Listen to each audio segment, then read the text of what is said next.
Welcome to my channel. আজকে আমি আপনাদেরকে দেখাবো বাড়িতে কিভাবে খুব সহজেই চিকেন রেজালা তৈরি করতে হয়। তো দর্শক চলুন দেখে আসি কিভাবে চিকেন রেজালা তৈরি করব। চিকেন রেজালা রান্না করার জন্য আমি এখানে নিয়েছি 1 কেজি পরিমাণ মুরগির মাংস, তারপর নিয়েছি পেঁয়াজ কুচি, পেঁয়াজ বাটা নিয়েছি, রসুন বাটা, আদা বাটা, কাঁচামরিচ বাটা, আর এখানে নিয়েছি লবণ, মরিচের গুঁড়ো, আর এখানে নিয়েছি জিরের গুঁড়া আর ধনিয়ার গুঁড়া।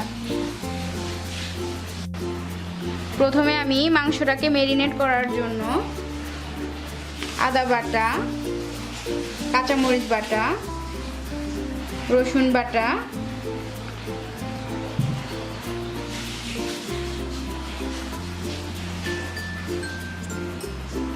এবং লবণ দিয়ে তারপর দিয়ে দিচ্ছি হলুদের গুঁড়া,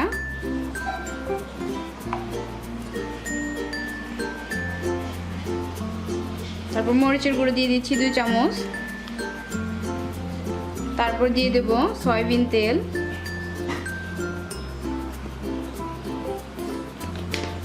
তারপর দিয়ে দেব পেঁয়াজ বাটা, তারপর ভালো করে ম্যারিনেট করে নিতে হবে।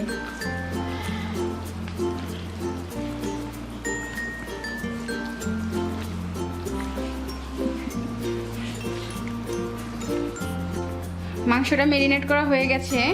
এখন আমি মাংসটাকে 30 মিনিট রেখে দেব। চিকেন রেজালা রান্না করার জন্য আমি এখানে একটা কড়াই বসিয়ে নিয়েছি, তারপর দিয়ে দেব সয়াবিন তেল,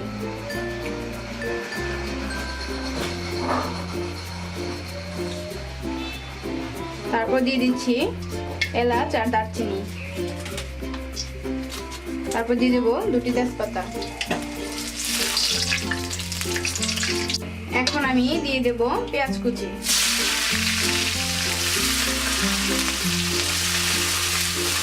পেঁয়াজটাকে ব্রাউন কালার করে ভেজে নেব।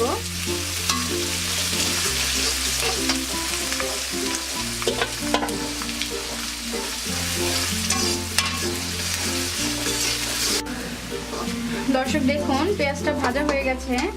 এখন আমি দিয়ে দেব 2 টেবিল চামচ আদা বাটা, 1 টেবিল চামচ রসুন বাটা,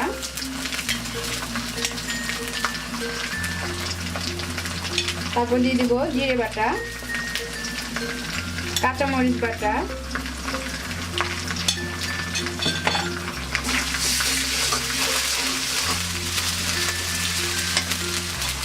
এখানে আমি আরেকটু দিয়ে দিচ্ছি পেঁয়াজ বাটা। পেঁয়াজটা আমি আগে দিয়েছি, এজন্য পেঁয়াজ বাটাটা আমি অল্প পরিমাণে দেব।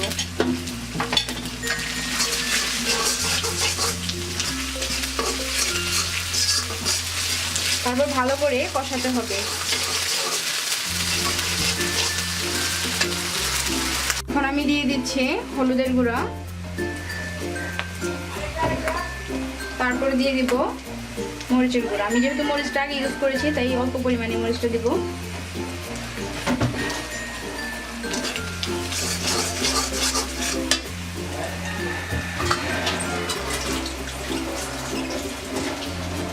তারপর একটু পানি দিয়ে কষিয়ে নেব।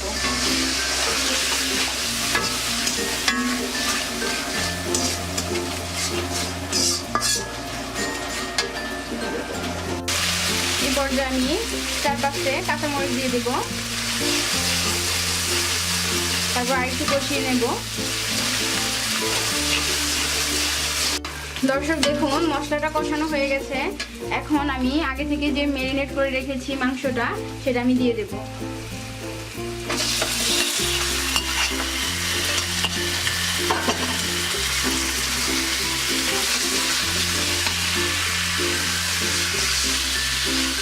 মশলার সাথে মাংসটা ভালো করে মিক্স করে নিতে হবে। তারপর একটু পানি দিয়ে আমি মাংসটা ঢেকে দেব।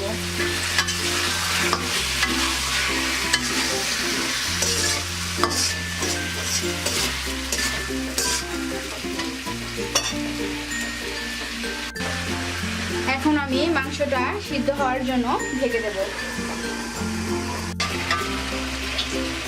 মাঝখানে উঠিয়ে আরেকটু নেড়ে চেড়ে দিবেন, তা না হলে মাংসটা নিচে লেগে যেতে পারে।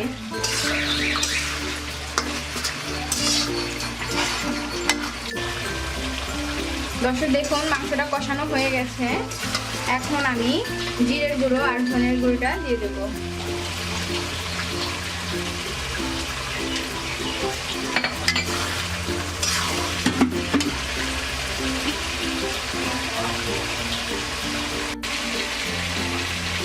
দর্শক দেখুন মাংসটা কষানো হয়ে গেছে। এখন আমি একটু পানি দিয়ে দিব, তারপর আরেকটু ঢেকে দেব। যখন মাংসের ঝোলটা ঘন হয়ে আসবে তখন আমি মাংসটা নামিয়ে নেব। ঝোলটা অনেকটাই ঘন হয়ে এসেছে। এখন আমি দিয়ে দেব গরম মশলা বাটা, তারপর আরেকটু নেড়ে চেড়ে নামিয়ে নেব।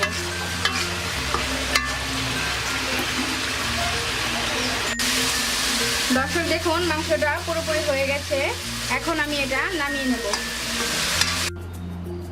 তো দর্শক দেখুন চিকেন রেজালা রান্না করা হয়ে গেছে। তো আমার এই রেসিপিটি আপনারা ফলো করে বাড়িতে খুব সহজেই এই চিকেন রেজালা তৈরি করে খেতে পারেন। আমার এই রেসিপিটি যদি আপনাদের ভালো লেগে থাকে তাহলে লাইক এবং শেয়ার করবেন, এবং আরও মজার মজার রেসিপি পেতে আমার চ্যানেলটি সাবস্ক্রাইব করবেন। ধন্যবাদ।